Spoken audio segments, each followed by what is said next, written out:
Subscribe now and press the bell icon. Never miss an update. Hello दोस्तों, नमस्कार। स्वागत है आप सभी लोगों का आपके अपने चैनल स्टडी भूषण पर। सुपर टेट 2022 के लिए यह बहुत ही बेहतरीन सेशन होने वाला है। पर्यावरण एवं सामाजिक अध्ययन के 10 प्रश्न आपके एग्जाम में आएंगे, 10 प्रश्न आपके शिक्षण कौशल के आएंगे और 10 प्रश्न आपके बाल मनोविज्ञान के आएंगे। तो टोटल कुल मिलाकर हम इस वीडियो के माध्यम से 30 क्वेश्चन की बेहतरीन क्लास करेंगे। चलिए वीडियो की शुरुआत करते हैं। अगर वीडियो आपको अच्छी लगेगी तभी आप जो है वीडियो को लाइक और शेयर करिएगा, वरना इसकी कोई आवश्यकता नहीं है। पहले क्वेश्चन से शुरुआत करते हैं। बहुत ही बेहतरीन सेशन होगा। हर एक क्वेश्चन को बेहतरीन ढंग से समझाया जाएगा। वायुदाब मापने वाला यंत्र किस नाम से जाना जाता है? पहले हम देखेंगे 10 क्वेश्चन आपके जो सामाजिक अध्ययन के हैं, पर्यावरण एवं सामाजिक अध्ययन। हर एक क्वेश्चन सीरियल बाय सीरियल देखेंगे। कुल मिलाकर 30 क्वेश्चन देखेंगे, जैसा कि हमने आपको ऊपर बताया है।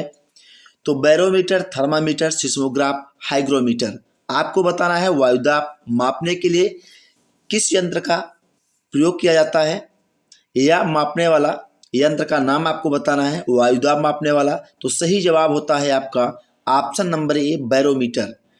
वायुदाब मापने के लिए बैरोमीटर नामक यंत्र का प्रयोग किया जाता है। आप सभी लोग जानते भी होंगे, कुछ लोग नहीं जानते हैं, वो भी आज जान जाएंगे। तो बैरोमीटर में वायुदाब मापने के लिए HG यानी पारा का उपयोग होता है। इस बात को भी आपको ध्यान रखना है, पारा नामक धातु का प्रयोग किया जाता है। बैरोमीटर में पारे का अचानक नीचे गिरना आंधी व तूफान युक्त मौसम का संकेत होता है। और थर्मामीटर की बात करते हैं जो ऑप्शन नंबर बी में है। तो थर्मामीटर मानव शरीर का ताप मापता है। सिस्मोग्राफ की बात करते हैं, सिस्मोग्राफ जो है भूकंपीय तीव्रता। और हाइग्रोमीटर की बात करते हैं तो हाइग्रोमीटर आपकी वायुमंडल की आर्द्रता मापता है। तो यहाँ से इतनी सारी चीज़ें आपकी क्लियर होती हैं। बढ़ते हैं अगले प्रश्न पर। जहाँ आवश्यकता होगी डिफिनेशन की, वहाँ डिफिनेशन पूरा होगा ताकि आपके मन के अंदर कोई संशय न हो। बीटी कपास है एक संकर पौधा, एक ट्रांसजेनिक पौधा, एक प्राकृतिक पौधा, एक औषधि पौधा। तो बीटी कपास एक ट्रांसजेनिक पौधा है। ऑप्शन नंबर बी सही जवाब होता है। बीटी कपास जो है पौधों में बेसिलस धुरीजीनसिस, बीटी जीवाणु, ध्यान रखिएगा, बीटी जीवाणु बेसिलस धुरीजीनसिस की उपस्थिति होती है। इस जीवाणु की उपस्थिति के कारण पौधों में कीटनाशक पैदा करने की क्षमता का विकास होता है, जिससे हानिकारक कीटों से पौधों की सुरक्षा होती है। तो बीटी कपास एक ट्रांसजेनिक पौधा है, इतना आप ध्यान रखिएगा। बढ़ते हैं अगले प्रश्न पर।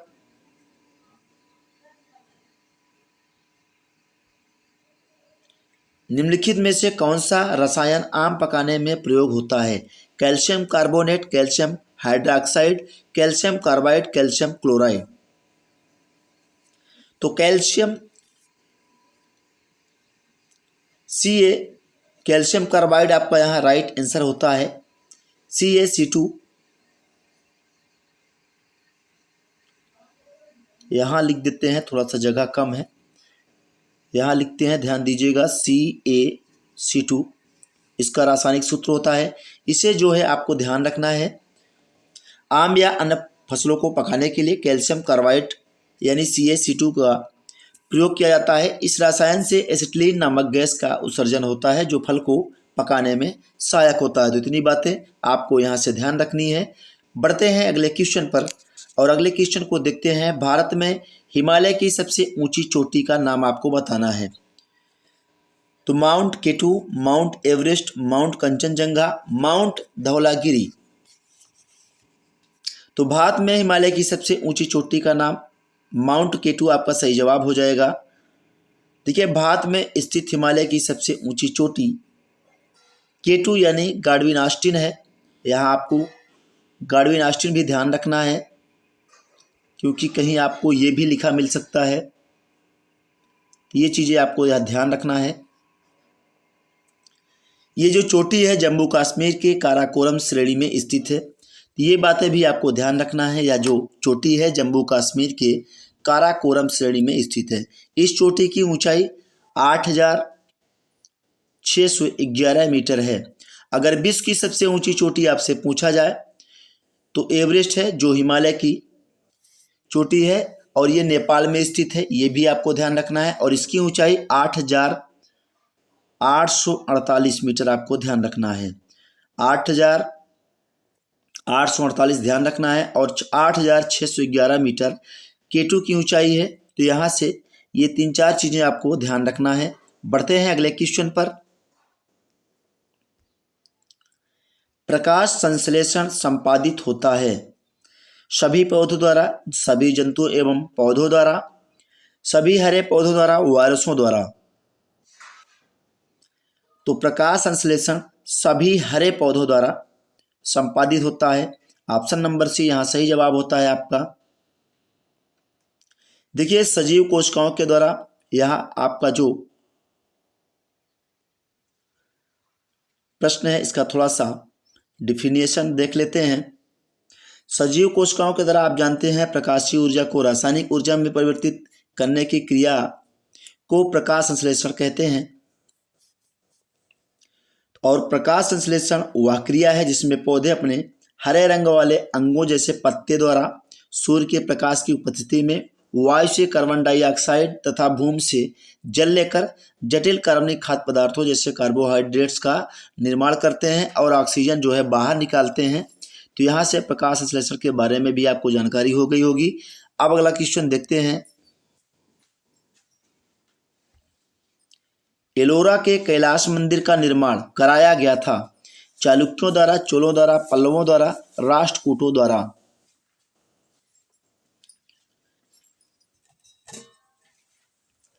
तो एलोरा के कैलाश मंदिर का निर्माण राष्ट्रकूटों द्वारा कराया गया था। Option number D right answer हो जाएगा। देखिए एलोरा का जो कैलाश मंदिर है शैलकृत स्थापत्य का आश्चर्य माना जाता है। यह जो मंदिर है शिव मंदिर अपनी आश्चर्यजनक शैली के लिए प्रसिद्ध है और ये जो है विश्व प्रसिद्ध मंदिर है, ये बात आपको ध्यान रखना है। इसका निर्माण राष्ट्रकूट शासक कृष्ण प्रथम द्वारा अत्यधिक धन व्यय करके कराया गया था। राष्ट्रकूट शासक कृष्ण प्रथम द्वारा वैसे तो ब्राह्मण धर्म का महत्व था, लेकिन जो है राष्ट्रकूट शासक उत्साही निर्माता थे। महाराष्ट्र स्थित एलोरा पहाड़ी पर अधिकांश मंदिरों का निर्माण इन्हीं के द्वारा कराया गया है, ये भी आपको ध्यान रखनी है। तो यहाँ से इतनी चीजें आपको मिल गई है। अब अगला क्वेश्चन देखते हैं। दीन ए इलाही की स्थापना किसने की? मोहम्मद गजनवी, हुमायूं, अकबर, शेरशाह सूरी। तो दीन ए इलाही की स्थापना अकबर ने की थी। यहाँ ऑप्शन नंबर सी आपका बिल्कुल सही जवाब होता है। दीन ए इलाही आपका 1582 ईस्वी में मुगल सम्राट अकबर द्वारा समरूप एक समरूप धर्म था।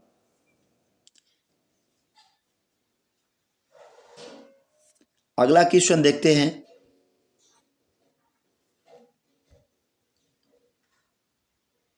त्रिपिटक ग्रंथ किस धर्म से संबंधित है? वैदिक धर्म, बौद्ध धर्म, जैन धर्म, शैव धर्म।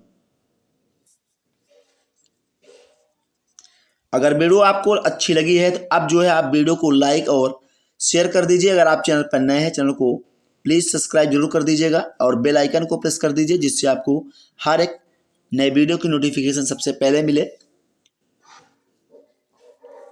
बहुत ही बेहतरीन सेशन है और आप जो है इस सेशन के माध्यम से अपना प्रैक्टिस और कितना आप अच्छा कर पाएंगे इसके माध्यम से आपको पता भी चल जाएगा।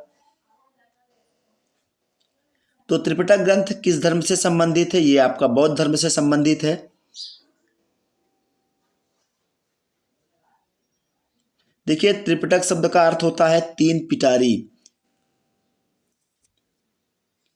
बौद्ध धर्म का प्रमुख ग्रंथ है, ये बात आपको यहाँ से पता चली है। और तीन चीजें आपको यहाँ और मिल गई हैं।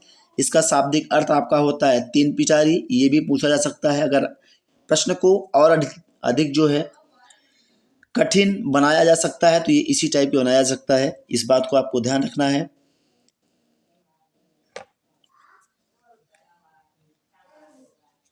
यह जो है बौद्ध धर्म का प्रचलितम ग्रंथ है जिसमें आपका भगवान बुद्ध के उपदेश संग्रहित हैं। तो यहाँ से आपको एक क्वेश्चन और ध्यान रखना है।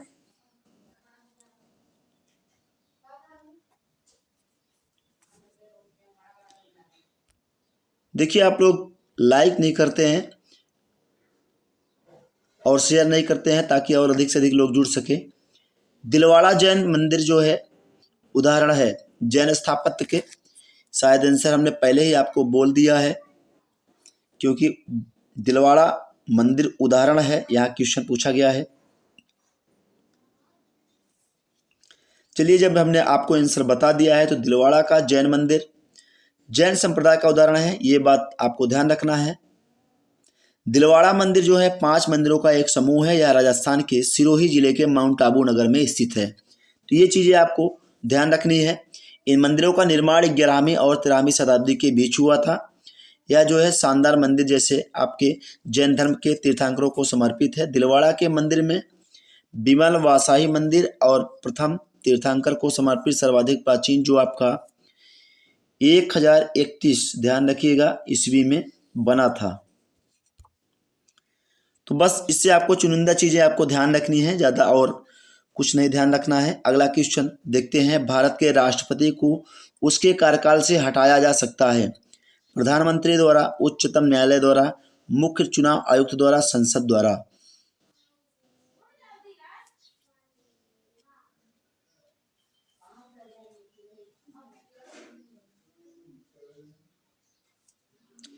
तो यहाँ आपका सही जवाब होता है संसद द्वारा। तो थोड़ा इसके बारे में विस्तार से जान लीजिए। देखिए, अनुच्छेद 56 के खंड 1 आपको ध्यान रखना है। अनुच्छेद 56 के खंड 1 और उपखंड खा, ये चीज़ें आपको ध्यान रखना है, थोड़ा सा कठिन हो सकता है। इसके अनुसार जो है संविधान का अतिक्रमण करने पर राष्ट्रपति को अनुच्छेद 61 में उपबंधित, अनुच्छेद 61 से उपबंधित जो आपका राष्ट्रपति का महाभियोग चलाने की प्रक्रिया है, उस रीति से संसद द्वारा चलाए गए महाभियोग के माध्यम से इस पद को जो है हटाया जा सकता है। भारत के राष्ट्रपति को कार्य अवधि की समाप्ति से पूर्व इस पद से हटाया जा सकता है। ये बातें आपको ध्यान रखना है। अगर आपको फिर से इस वीडियो को देखना है तो आपको जो है ऑप्शन यूट्यूब की तरफ से मिल रहा है। आप थोड़ा सा धीमा भी करके सुन सकते हैं और दोबारा रिपीट भी कर सकते हैं और दोबारा से भी आपको वीडियो देख सकते हैं और आपको सारी चीज़ें याद हो जाएंगी। ये आपके ऊपर है, आपको कैसे याद करने के लिए कैसे तरीका अपनाना है, कौन सा तरीका आपको अच्छा लगता है, उसी तरीके से आप जो है इसे याद कर सकते हैं। अब यहाँ से आपका शुरू होता है शिक्षण कौशल। शिक्षण कौशल के 10 प्रश्न यहाँ से आपकी स्टार्ट हो रहे हैं। तो पहले क्वेश्चन से शुरुआत करते हैं। मधु गणित में कमजोर है। एक अच्छे अध्यापक की दृष्टि में उसके गणित में कमजोर होने का क्या कारण हो सकता है?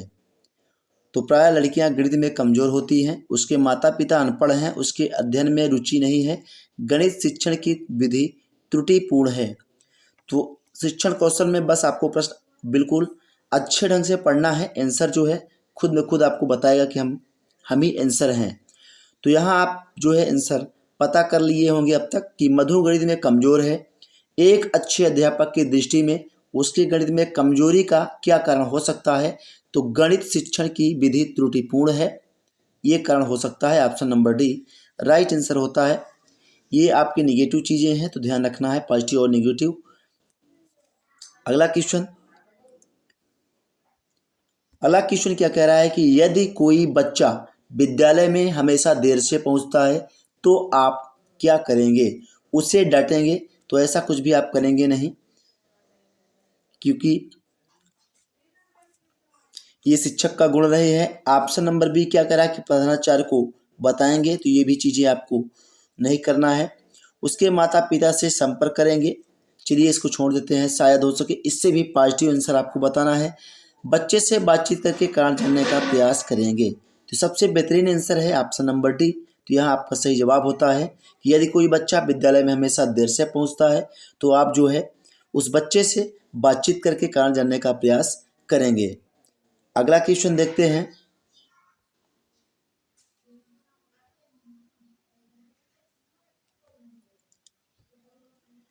बच्चों को समूह में कार्य देना एक प्रभावी शिक्षण रणनीति है, क्योंकि इससे शिक्षक का काम कम हो जाता है। छोटे समूह में कुछ बच्चों को दूसरे बच्चों पर हावी होने की अनुमति होती है। सीखने की प्रक्रिया में बच्चे एक दूसरे से सीखते हैं और परस्पर सहायता भी करते हैं। बच्चे अपना काम जल्दी करने में समर्थ होते हैं। तो प्रश्न को एक बार फिर से दोहराते हैं।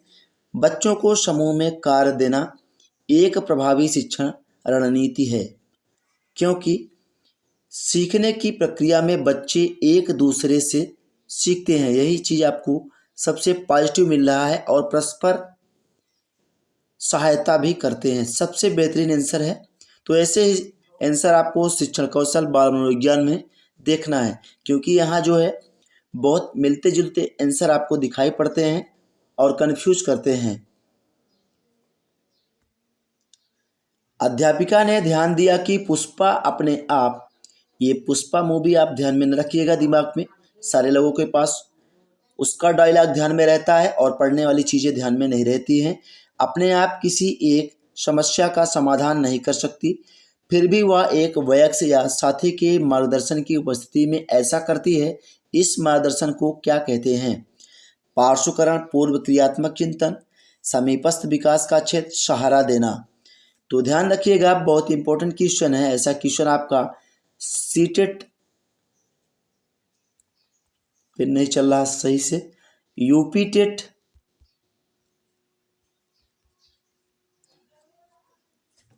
और रीट में देखने को मिला है।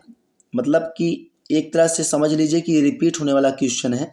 ऐसा क्वेश्चन सुपर टेट में भी आपके आने की संभावना संपूर्ण बनी है। बस आपको इस क्वेश्चन को समझना है। अध्यापिका ने ध्यान दिया कि पुष्पा अपने आप किसी एक समस्या का समाधान नहीं कर सकती है, फिर भी वह एक वयस्क या साथी के मार्गदर्शन की उपस्थिति में ऐसा करती है।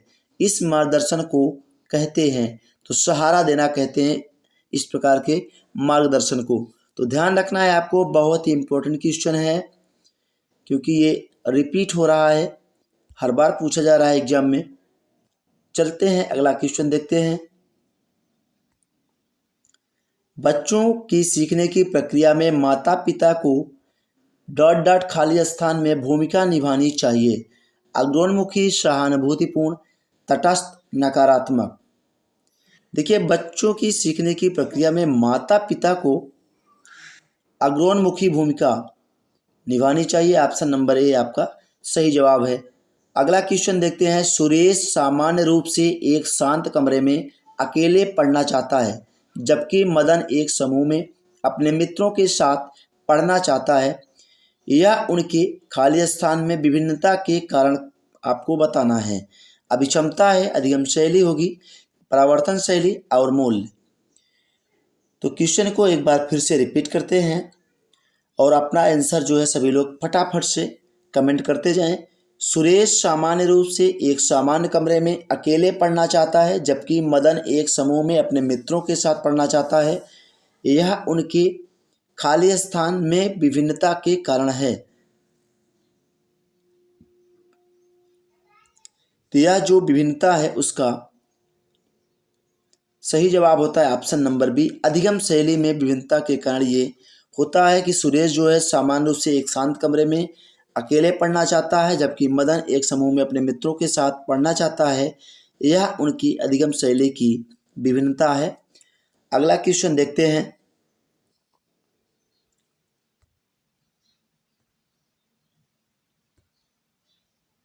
निचली कक्षाओं में शिक्षण की खेल पद्धति मूल रूप से आधारित है।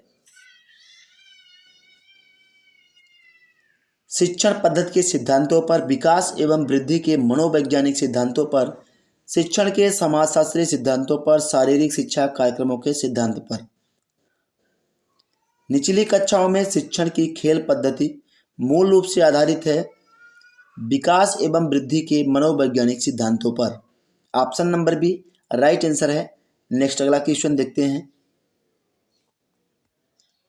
अगला प्रश्न है, निम्नलिखित में से कौन सी संज्ञानात्मक क्रिया दी गई सूचना के विश्लेषण के लिए प्रयोग में लाई जाती है? वर्णन करना, पहचान करना, अंतर करना, वर्गीकृत करना। निम्नलिखित में से कौन सी संज्ञानात्मक क्रिया दी गई सूचना के विश्लेषण के लिए प्रयोग में लाई जाती है? तो आपका अंतर करना, option number C right answer हो जाएगा। संज्ञानात्मक क्रिया की दी गई सूचना के विश्लेषण के लिए प्रयोग में लाई जाती है, तो आपका अंतर करना। अगला क्वेश्चन देखते हैं। अपने विद्यार्थियों को समझने के लिए एक शिक्षक में अच्छी जानकारी होनी चाहिए। बाल मनोविज्ञान की बच्चों को समझने की प्रवृत्ति की, विषय वस्तु के प्रति विद्यार्थी के मत की, ऑप्शन डी है उपयुक्त सभी की। तो अपने विद्यार्थियों को समझने के लिए एक शिक्षक में अच्छी जानकारी होनी चाहिए इन चीज़ों की, तो यहाँ option number D right answer होता है, उपयुक्त सभी की। बढ़ते हैं अगले प्रश्न पर। अगला प्रश्न है, विद्यार्थियों में श्रम की स्फूर्ति का विकास करने के लिए आपको बताना है कि श्रम की स्फूर्ति का विकास करने के लिए शिक्षक अपने ही श्रम में प्रवृत्ति दिखाएगा।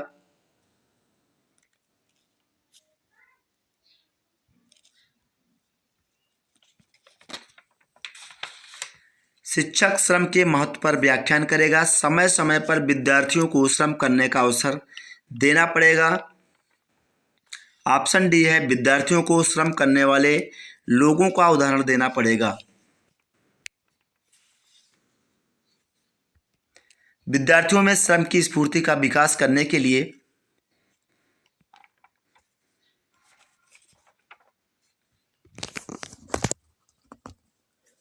समय समय पर विद्यार्थियों को श्रम करने का अवसर देना पड़ेगा। ऑप्शन नंबर सी बिल्कुल सही जवाब होता है आपका।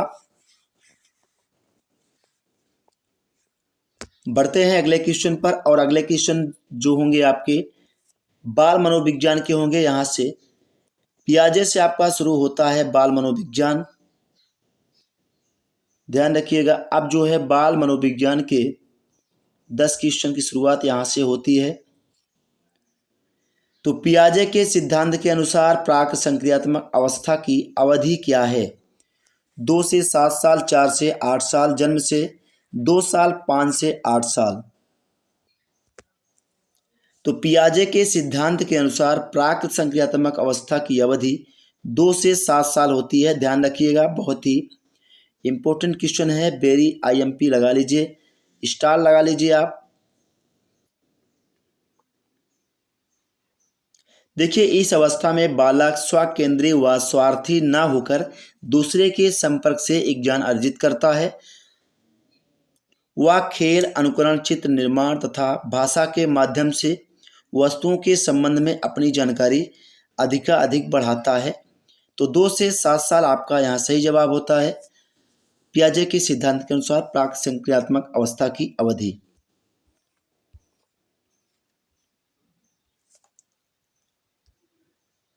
क्रिया प्रसूत अनुबंधन का दूसरा नाम है प्राचीन अनुबंधन, समीपस्थ अनुबंधन, चिन्ह अनुबंधन, नैमित्तिक अनुबंधन। तो क्रिया प्रसूत अनुबंधन का दूसरा नाम है नैमित्तिक अनुबंधन। आपका option number D right answer हो जाएगा। देखिए, स्किनर का क्रिया प्रसूत अनुबंधन सिद्धांत है, तो ये बातें आपको ध्यान रखनी है क्योंकि ये भी एक आपके एग्जाम में बनता है। और यहाँ से आपको जो है इन्होंने प्रयोग किया था कबूतर पर, तो ये भी आपको ध्यान रखना है। स्किनर ने कबूतर पर अपना प्रयोग किया था। और क्रिया प्रसूत का और नाम जो आपका है RS थ्योरी, इसे भी आपको ध्यान रखना है। RS थ्योरी नैमित्तिक अनुबंधन का सिद्धांत, कार्यात्मक प्रतिबद्धता का सिद्धांत और सक्रिय अनुबंधन का सिद्धांत, अभिक्रमिक अनुदेशन का सिद्धांत। ये जो 3-4 सिद्धांत हैं इनको याद रखना है क्योंकि आपसे जो है एग्जाम में नाम परिवर्तित करके पूछा जा सकता है। तो क्रिया प्रसूत अनुबंधन का दूसरा नाम नैमित्तिक अनुबंधन, RS थ्योरी, कार्यात्मक प्रतिबद्धता का सिद्धांत, सक्रिय अनुबंधन का सिद्धांत, अभिक्रमिक अनुदेशन का सिद्धांत। तो यहाँ से ये सारी चीज़ें आपकी क्लियर होती हैं। CWSN का अर्थ है एकांगी आवश्यकता वाले बच्चे, विशिष्ट आवश्यकता वाले बच्चे, मजबूत आवश्यकता वाले बच्चे, मृदु आवश्यकता वाले बच्चे। तो CWSN का अर्थ होता है विशिष्ट आवश्यकता वाले बच्चे। Option number B right answer हो जाएगा। देखिए CWSN यानी सी से आपका चिल्ड्रेन, डब्ल्यू से आपका विथ और एस से आपका स्पेशल और एन से आपका नीड होता है। यहाँ आप ध्यान रखिएगा, सी से आपका चिल्ड्रेन, डब्ल्यू से आपका विथ और एस से आपका स्पेशल, एन से आपका नीड। तो चिल्ड्रेन विथ स्पेशल नीड ये आपका फुल फॉर्म है, कंफ्यूज होने की कोई आवश्यकता नहीं है। और आंसर आपका जाता है ऑप्शन नंबर बी के साथ, विशिष्ट आवश्यकता वाले बच्चे,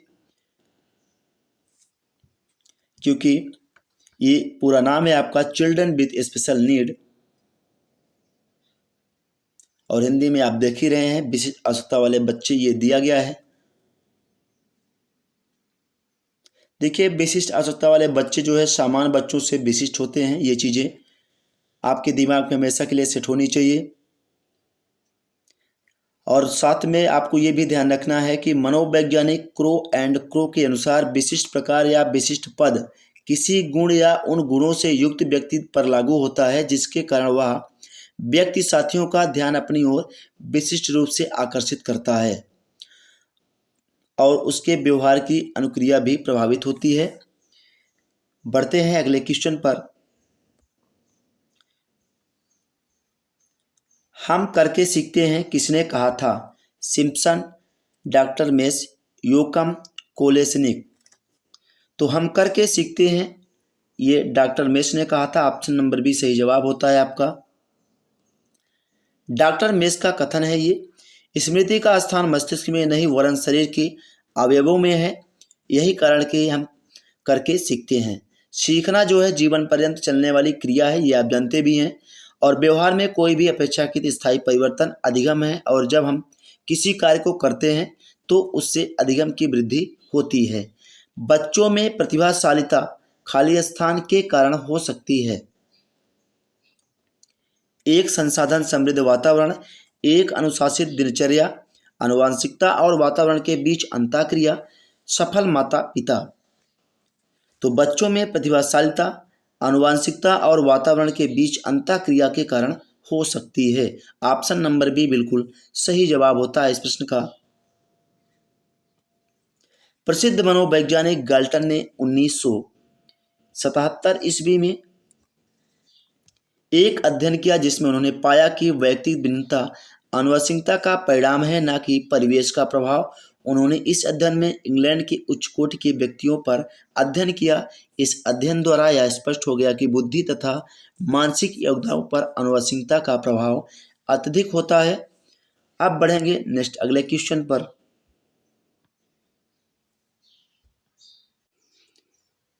निम्नलिखित में से कौन सा शिक्षक की भूमिका का सबसे अच्छा वर्णन करता है? पाठ्यक्रम का समय पर पूरा करने के साथ साथ दोहराने के लिए पर्याप्त समय देना महत्वपूर्ण है। एक शिक्षक को निर्धारित पाठ्य पुस्तक का पालन करना चाहिए। आराम के लिए जगह बनाना जहां बच्चे संवाद और पूछताछ के माध्यम से सीखते हैं। कक्षा में शिक्षक की सबसे महत्वपूर्ण भूमिका अनुशासन बनाए रखना है। तो बहुत ही सटीक आंसर आपको बताना है, क्योंकि यहाँ जो आपको ऑप्शन दिए गए हैं बहुत ही लाजवाब दिए गए हैं। क्वेश्चन को एक बार फिर से पढ़ते हैं। शिक्षक की भूमिका का सबसे अच्छा वर्णन कौन करता है? 4 ऑप्शन में से आपको बताना है। तो सही जवाब होता है आपका ऑप्शन नंबर सी। शिक्षक की भूमिका का सबसे अच्छा वर्णन करता है कि आराम के लिए जगह बनाना जहां बच्चे संवाद और पूछताछ के माध्यम से सीखते हैं। बढ़ते हैं नेक्स्ट अगले क्वेश्चन पर। अगला क्वेश्चन है आपका राष्ट्रीय पाठचर्या फ्रेमवर्क एनसीएफ 2005 ने अपनी समझ से प्राप्त की है। व्यवहारवाद, मानवतावाद, संज्ञानात्मक सिद्धांत, चनावाद। शायद यहाँ चयनवाद होना चाहिए था। तो चलिए कुछ भी हो, क्या फर्क पड़ता है।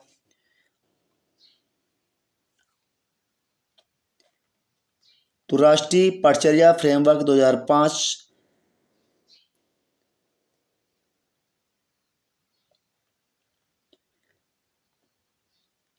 ने अपनी समझ चनावाद से प्राप्त की है।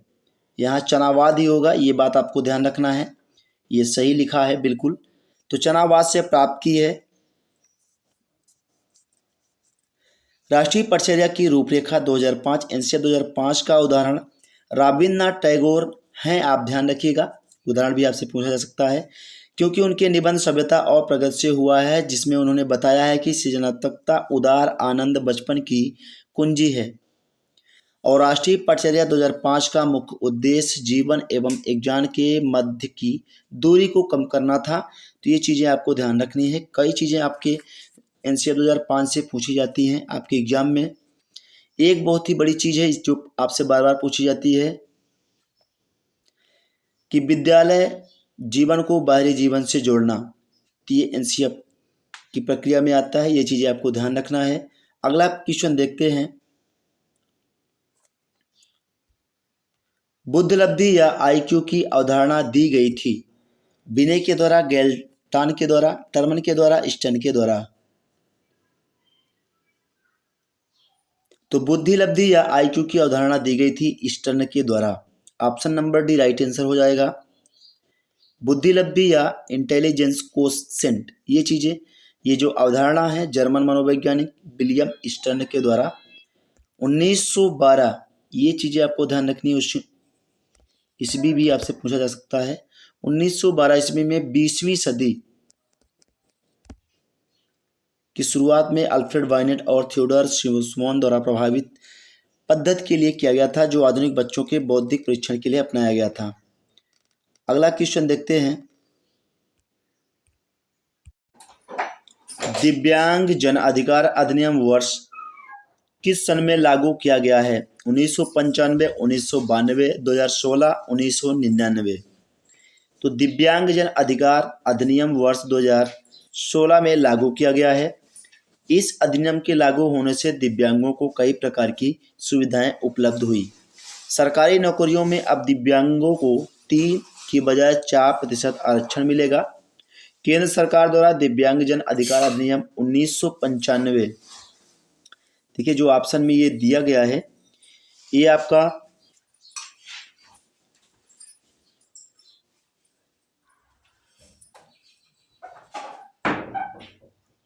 केंद्र सरकार द्वारा दिव्यांगजन अधिकार अधिनियम 1995 के स्थान पर दिव्यांगजन अधिकार 2016 लागू कर दिया गया है। तो ये चीज़ें आपको ध्यान रखनी है। 1995 के स्थान पर 2016 को लागू किया गया है। जजों का यह मानना है कि संज्ञान और भाव होते हैं स्वतंत्र, अन्योन्य आश्रित, एकीकृत, अंतर संबंधित। तो जजों का यह मानना है, ऑप्शन नंबर आपका फर्स्ट सही होता है, स्वतंत्र होते हैं। जजों का यह मानना है कि संज्ञान और भाव स्वतंत्र होते हैं। इनके द्वारा यह कहा गया कि व्यक्ति का वर्तमान मनोदशा तथा भाव उसके द्वारा वस्तुओं, व्यक्तियों तथा सामाजिक घटनाओं के प्रति किए जाने वाले व्यवहार को काफ़ी प्रभावित करता है। समाज मनोवैज्ञानिक द्वारा किए गए अध्ययनों से स्पष्ट हुआ कि भाव और संज्ञान स्वतंत्र हैं, किसी की एक दूसरे पर आश्रित नहीं है।